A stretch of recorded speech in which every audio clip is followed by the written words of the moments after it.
Audio book वाङ्मय 13 गायत्री की पंचकोशी साधना एवं उपलब्धियां, चैप्टर 6 पार्ट 9 जप साधना। मनोमय कोश स्थिति एवं एकाग्रता के लिए जप का साधन बड़ा ही उपयोगी है। इसकी उपयोगिता इससे निर्विवाद है कि सभी धर्म, मजहब, संप्रदाय इसकी आवश्यकता को स्वीकार करते हैं। जप करने से मन की प्रवृत्तियों को एक ही दिशा में लगा देना सरल हो जाता है। कहते हैं कि एक बार एक मनुष्य ने किसी भूत को सिद्ध कर लिया। भूत बड़ा बलवान था। उसने कहा, मैं तुम्हारे वश में आ गया, ठीक है, जो आज्ञा होगी सो करूंगा, मुझसे बेकार नहीं बैठा जाना है। यदि बेकार रहा तो आपको ही खा जाऊंगा। यह मेरी शर्त अच्छी तरह समझ लीजिए। इस आदमी ने भूत को बहुत काम बताए। उसने थोड़ी थोड़ी देर में सब काम कर दिए। भूत की बेकारी से उत्पन्न होने वाला संकट उस सिद्ध को बेतरह परेशान कर रहा था। तब वह दुखी होकर अपने गुरु के पास गया। गुरु ने सिद्ध को बताया कि आंगन में एक बांस गाड़ दिया जाए और भूत से कह दो कि जब तक दूसरा काम न बताया जाया करे तब तक उस बांस पर बार बार चढ़ें और बार बार उतरे। यह काम मिल जाने पर भूत से काम लेते रहने की भी सुविधा हो गई और सिद्ध के आगे उपस्थित रहने वाला संकट हट गया। मन ऐसा ही भूत है जो जब भी निरर्थक बैठता है तभी कुछ न कुछ खुराफात करता है। इसलिए यह जब भी काम से छुट्टी पावे तभी इसे जप पर लगा देना चाहिए। जप केवल समय काटने के लिए ही नहीं है, वरन वह एक बड़ा ही उत्पादक एवं निर्माणात्मक मनोवैज्ञानिक श्रम है। निरंतर पुनरावृत्ति करते रहने से मन में उस प्रकार का अभ्यास एवं संस्कार बन जाता है जिससे वह स्वभावतः उसी ओर चलने लगता है। पत्थर को बार बार रस्सी की रगड़ लगने से उसमें गड्ढा पड़ जाता है। पिंजड़े में रहने वाला कबूतर बाहर निकाल देने पर भी लौटकर उसी में वापस आ जाता है। गाय को जंगल में छोड़ दिया जाए तो भी वह रात को स्वयमेव लौट आती हैं। निरंतर अभ्यास से मन भी ऐसा अभ्यस्त हो जाता है कि अपने दीर्घ काल तक सेवन किए गए कार्यक्रम में अनायास ही प्रवृत्त हो जाता है। अनेक निरर्थक कल्पना प्रपंचों में उछलते कूदते फिरने की अपेक्षा आध्यात्मिक भावना की एक सीमित परिधि में भ्रमण करने के लिए जप का अभ्यास करने से मन का एक ही दिशा में प्रवृत्त होने लगता है। आत्मिक क्षेत्र में मन लगा रहना उस दिशा में एक दिन पूर्ण सफलता प्राप्त होने का सुनिश्चित लक्षण है। मन रूपी भूत बड़ा बलवान है। यह सांसारिक कार्यों को भी बड़ी सफलतापूर्वक करता है और जब आत्मिक क्षेत्र में जुट जाता है तो भगवान के सिंहासन को हिला देने में भी नहीं चूकता। मन की उत्पादक, रचनात्मक एवं प्रेरक शक्ति इतनी विलक्षण है कि उसके लिए संसार की कोई वस्तु असंभव नहीं। भगवान को प्राप्त करना भी उसके लिए बिल्कुल सरल है। कठिनाई केवल एक नियत क्षेत्र में जमने की है। सो जप के व्यवस्थित विधान से वह भी दूर हो जाती है। हमारा मन कैसा ही उच्छृंखल क्यों न हो, पर जब उसको बार बार किसी भावना पर केंद्रित किया जाता रहेगा तो कोई कारण नहीं कि कालांतर में उसी प्रकार का न बनने लगे। लगातार प्रयत्न करने से सर्कस में खेल दिखाने वाले बंदर, सिंह, बाघ, रीछ जैसे उद्दंड जानवर मालिक की मर्जी पर काम करने लगते हैं, उसके इशारे पर नाचते हैं, तो कोई कारण नहीं कि चंचल और कुमार्गगामी मन को वश में करके इच्छानुवर्ती न बनाया जा सके। पहलवान लोग नित्य प्रति अपनी नियत मर्यादा में दंड बैठक आदि करते हैं। उनकी इस क्रिया पद्धति से उनका शरीर दिन दिन हृष्ट पुष्ट होता जाता है और एक दिन वे अच्छे पहलवान बन जाते हैं। नित्य का जप एक आध्यात्मिक व्यायाम है, जिससे आध्यात्मिक स्वास्थ्य को सुदृढ़ और सूक्ष्म शरीर को बलवान बनाने में महत्वपूर्ण सहायता मिलती है। एक एक बूंद जमा करने से घड़ा भर जाता है। चींटी एक एक दाना ले जाकर अपने बिलों में मनो अनाज जमा कर लेती हैं। एक एक अक्षर पढ़ने से थोड़े दिनों में विद्वान बना जा सकता है। एक एक कदम चलने से लंबी मंजिल पार हो सकती है।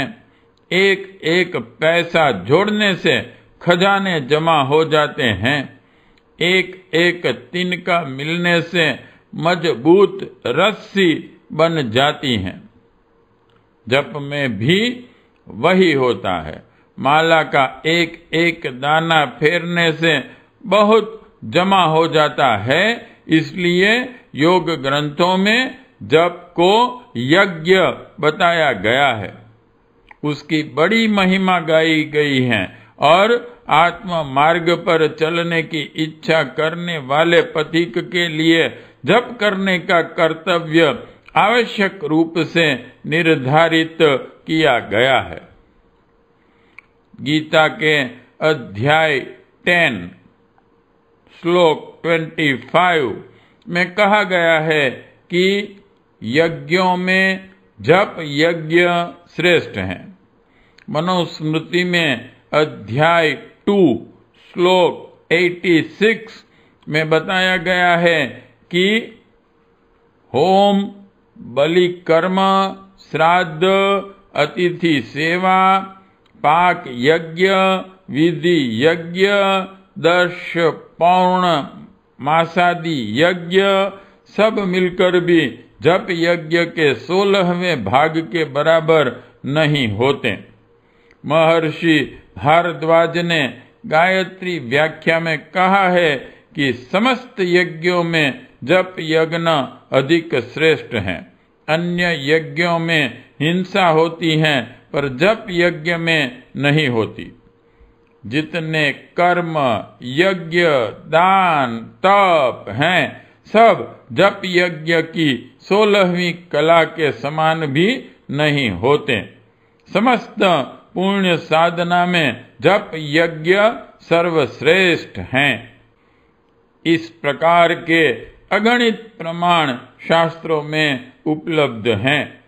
उन शास्त्र वचनों में जप यज्ञ की उपयोगिता एवं महत्ता को बहुत जोर देकर प्रतिपादन किया गया है। कारण यह है कि जप मन को वश में करने का राम बाण अस्त्र है और यह सर्वविदित तथ्य है कि मन को वश में करना इतनी बड़ी सफलता है कि उसकी प्राप्ति होने पर जीवन को धन्य माना जा सकता है। समस्त आत्मिक और भौतिक संपदाएं संयम मन से ही तो उपलब्ध की जाती हैं। जप यज्ञ के संबंध में कुछ आवश्यक जानकारियां नीचे दी जाती हैं। 1. जप के लिए प्रातः काल एवं ब्रह्म मुहूर्त सर्वोत्तम काल हैं। 2 घंटे रात में रहने से सूर्योदय तक ब्रह्म मुहूर्त कहलाता है। सूर्योदय से 2 घंटे दिन चढ़े तक प्रातः काल होता है। प्रातः काल से भी ब्रह्म मुहूर्त अधिक श्रेष्ठ है। 2. जप के लिए पवित्र एकांत स्थान चुनना चाहिए। मंदिर, तीर्थ, बगीचा, जलाशय आदि एकांत के शुद्ध स्थान जप के लिए अधिक उपयुक्त हैं।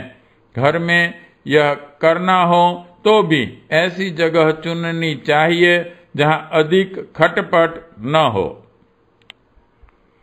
3. संध्या को जप करना हो तो सूर्य अस्त से 1 घंटा उपरांत तक जप समाप्त कर लेना चाहिए।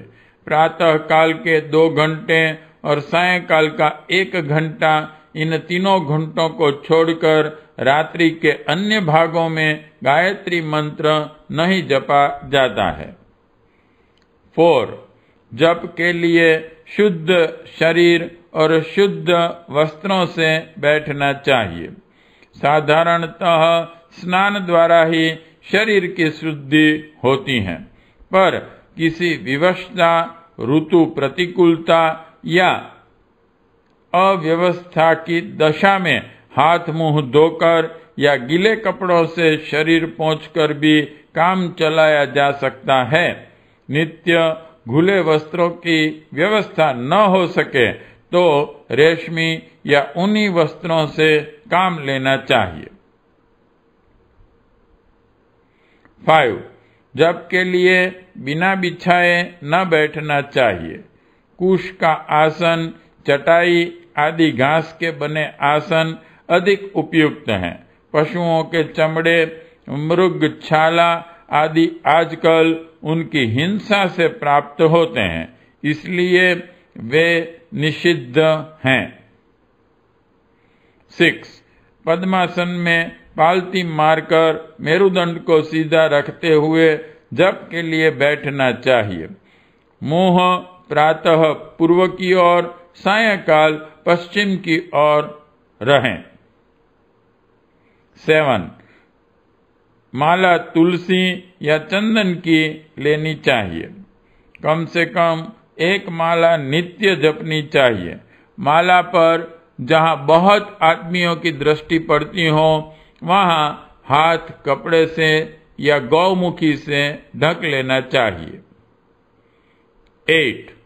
माला जपते समय सुमेरु यानी कि माला के प्रारंभ का सबसे बड़ा केंद्रीय दाना का उल्लंघन न करना चाहिए। 1 माला पूरी करके उसे मस्तिष्क तथा नेत्रों से लगाकर पीछे की तरफ उल्टा ही वापस कर लेना चाहिए। इस प्रकार माला पूरी होने पर हर बार उलटकर ही नया आरंभ करना चाहिए। 9. लंबे सफर में स्वयं रोगी हो जाने पर, किसी रोगी की सेवा में संलग्न होने पर, जन्म मृत्यु का सूतक लग जाने पर, स्नान आदि पवित्रताओं की सुविधा नहीं रहती है, ऐसी दशा में मानसिक जप चालू रखना चाहिए। मानसिक जप बिस्तर पर पड़े पड़े, रास्ता या किसी भी पवित्र अपवित्र दशा में किया जा सकता है। 10. जप नियत समय पर, नियत संख्या में, नियत स्थान पर शांत चित्त एवं एकाग्र मन से करना चाहिए। पास में जलाशय या जल से भरा पात्र होना चाहिए। आचमन के पश्चात जप आरंभ करना चाहिए। किसी दिन अनिवार्य कारण से जप स्थगित करना पड़े तो दूसरे दिन प्रायश्चित स्वरूप एक माला अधिक जपनी चाहिए। 11 जब इस प्रकार करना चाहिए कि कंठ से ध्वनि होती रहे, होठ हिलते रहें, परंतु समीप बैठा हुआ मनुष्य भी स्पष्ट रूप से मंत्र को न सुन सके। मल मूत्र त्याग या किसी अनिवार्य कार्य के लिए साधना के बीच में ही उठना पड़े तो शुद्ध जल से साफ होकर तब दोबारा बैठना चाहिए। जप काल में यथासंभव मौन रहना उचित है। कोई बात कहना आवश्यक हो तो इशारे से कह देनी चाहिए। 12 जप के समय मस्तिष्क के मध्य भाग में इष्ट देव को प्रकाश ज्योति का ध्यान करते रहना चाहिए। साधक का आहार तथा व्यवहार सात्विक होना चाहिए। शारीरिक एवं मानसिक दोषों से बचने का यथासंभव पूरा प्रयत्न करना चाहिए। 13 जप के लिए गायत्री मंत्र सर्वश्रेष्ठ हैं। गुरु द्वारा ग्रहण किया हुआ मंत्र ही सफल होता है। स्वेच्छा पूर्वक मनचाही विधि से मनचाहा मंत्र जपने से विशेष लाभ नहीं होता। इसलिए अपनी स्थिति के अनुकूल आवश्यक विधान किसी अनुभवी पथ प्रदर्शक से मालूम कर लेना चाहिए। उपर्युक्त नियमों के आधार पर किया हुआ गायत्री जप मन को वश में करने एवं मनोमय कोश को सुविकसित करने में बड़ा महत्वपूर्ण सिद्ध होता है। पाठ 9 समाप्त।